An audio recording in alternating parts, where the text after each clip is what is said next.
Steady batting through the top of the Hampshire card ensured that they stayed on top of their opponents Glamorgan on the second and rain-affected day of their LV County Championship match at the Ageas Bowl, in spite of a strong fight back from the visitors. Hampshire resumed their first innings on 119 for 1 in reply to Glamorgan's 224 all-out, with Michael Carberry on 62 and Liam Dawson on 37. It was the latter who got off to the better start on the second morning, as he played some lovely straight drives to keep his side just where they wanted to be at this stage of the match. Dawson had soon helped himself to his first 50 of the LV County Championship campaign. Working a ball from Graham Wagg neatly through mid-wicket, Dawson picked up the 3 runs he required to move to his half-century off 111 deliveries.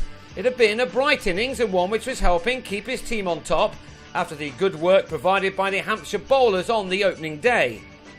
Carberry, on the other hand, made a very slow start to his day, and then he was out in the 10th over after adding just 4 runs to his overnight 62.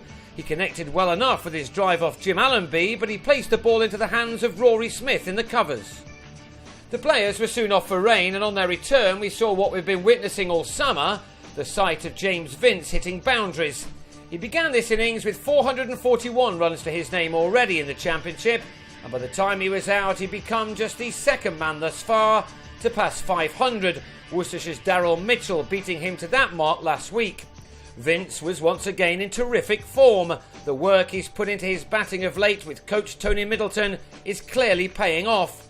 Although Dawson had been in for some while, it was Vince who did the majority of the scoring in the 56-run partnership for the third wicket, even though both did have to work hard for their runs. Dawson was the man who was next out, trying to cut a ball which was too close to him for the shot. The result was that he nicked Tom Helm behind to depart for 64 at 196 for 3. That brought in Will Smith, with his side only 28 runs behind, and he soon had them into the lead, making the most of some deliveries which were not quite directed properly.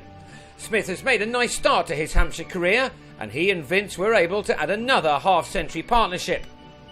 Vince was raising his bat once more after scoring these 3 runs off Dean Koska. That brought him his 5th score of more than 50 in only 7 championship innings to date this year.